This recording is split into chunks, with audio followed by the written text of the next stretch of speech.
নমস্কার বন্ধুরা, রিনার রন্ধনশালায় আপনাদের সকলকে স্বাগত। আজ আমি আপনাদেরকে বানিয়ে দেখাবো চিকেন মহারানি। তৈরি করা ভীষণই সোজা আর খেতে কিন্তু ভীষণ টেস্টি। তাহলে চলুন দেখে নিন রেসিপিটা।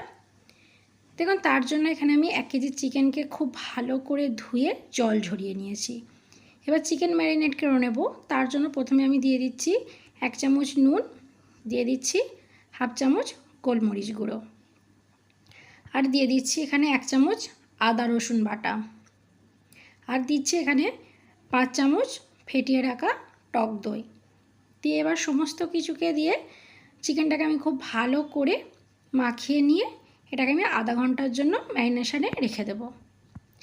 এবার মহারানির জন্য একটা মশলা বানিয়ে নেব। তার জন্য এখানে একটা ফ্রাই প্যানের মধ্যে আমি দিয়ে দিচ্ছি 2টো শুকনো লঙ্কা, 2টো ছোটো এলাচ, দিয়ে দিচ্ছি কয়েক টুকরো দারচিনি আর 4টে লবঙ্গ, আর এখানে দিয়েছি 1 চামচ মৌরি, 1 চামচ ধনে আর 1 চামচ সাদা জিরে দিয়ে এবার সমস্ত কিছুকে আমি ড্রাই রোস্ট করে নেব। গ্যাসের ফ্লেমটা লো টু মিডিয়ামে রেখে আমি এটাকে ড্রাই রোস্ট করে নিয়েছি। আর খেয়াল রাখতে হবে যেন এটা পুড়ে না যায়, দিয়ে এটাকে ঠান্ডা করে আমি গুঁড়িয়ে নেব।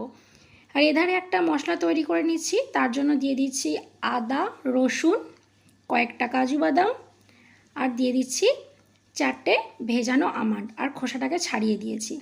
আর দিচ্ছি 2টো মিডিয়াম সাইজের পেঁয়াজ, আর দিচ্ছি 2টো লঙ্কা দিয়ে এবার এটাকে একটা মিহি পেস্ট আমি তৈরি করে নেব। দেখুন, তৈরি করে নেওয়া হয়ে গেছে। এবার আমি রান্নাটা করে নেব। তার জন্য গ্যাস অন করে কড়াই চাপিয়ে তার মধ্যে আমি সাদা তেল দিয়ে দিচ্ছি, আর দিয়ে দিচ্ছি 1/2 চামচ ঘি। এবার তেল আর ঘিটা খুব ভালো করে গরম করে নিয়েছি। এবার যে মশলাটা আমি পেস্ট করে রেখেছি সেটাকে আমি তেলের মধ্যে দিয়ে দিচ্ছি, দিয়ে খুব ভালো করে নাড়িয়ে চাড়িয়ে মিশিয়ে নিচ্ছি। এবার আমি এর মধ্যে কিছু গুঁড়ো মশলা অ্যাড করব। তার জন্য দিয়ে দিচ্ছি এখানে স্বাদ অনুযায়ী নুন, 1 চামচ হলুদ গুঁড়ো, আর 1 চামচ কাশ্মীরি রেড চিলি পাউডার। এই কাশ্মীরি রেড চিলি পাউডারটা দিলে কি হবে, কালারটা খুব সুন্দর আসবে। তো সমস্ত কিছুকে খুব ভালো করে নাড়িয়ে চাড়িয়ে একটু কষিয়ে নেবো যাতে মশলার কাঁচা গন্ধ চলে যায়। দেখুন, মিনিট 2 মতনটাকে কষিয়ে নিয়েছি। এবার ম্যারিনেট করে রাখা চিকেনটাকে আমি এর মধ্যে দিয়ে দিলাম। চিকেন দিয়ে দিয়েছি, দিয়ে এবার এটাকে খুব ভালো করে নাড়িয়ে চাড়িয়ে নেব। আর এই সময় কিন্তু গ্যাসের ফ্লেমটাকে হাই করে দিতে হবে। গ্যাসের ফ্লেমটাকে হাই করে দিয়ে এটাকে মিশিয়ে নিয়ে এবার এটাকে আমি মিনিট 5 জন্য ঢাকা দিয়ে দেব।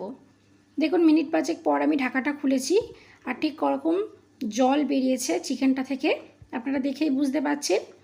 এবার গ্যাসের ফ্লেমটাকে মিডিয়ামে করে দিয়ে বেশ খানিকক্ষণ সময় এটাকে নাড়াচাড়া করে নিয়ে চিকেনের জলটাকে একদম শুকিয়ে একদম তেল ছাড়া পর্যন্ত এটাকে আমি রান্না করে নিয়েছি। এবার আমি এর মধ্যে দিয়ে দিচ্ছি 1 কাপ দুধ। আমি এখানে দুধ দিলাম, আপনারা চাইলে কিন্তু এখানে ফ্রেশ ক্রিমও দিতে পারেন।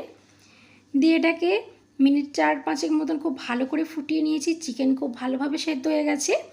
এবার আমি ওপর থেকে খানিকটা কসুরি মেথি আর যে ড্রাই রোস্ট করা মশলাটা আমি বানিয়েছিলাম সেইখান থেকে 2 চামচ মশলা দিয়ে এটাকে আবারও খুব ভালো করে নাড়িয়ে চাড়িয়ে নিয়ে আরও 2 মিনিট এটাকে আমি খুব ভালোভাবে রান্না করে নিচ্ছি। দেখুন, এই রকম ওপর থেকে তেল ভাসা মতন হয়ে যখনই আসবে তখনই কিন্তু একদম রেডি হয়ে যাবে আমাদের চিকেন মহারানি। দেখলেন তো, বানানো কতটাই সোজা, আর খেতে কিন্তু ভীষণ ভালো হয়। আপনারা ভাত, রুটি, পরোটা, নান যে কোনো কিছুর সঙ্গে এটাকে পরিবেশন করতে পারেন। তাহলে বন্ধুরা, রেসিপিটা কেমন লাগলো কমেন্টে অবশ্যই জানাবেন।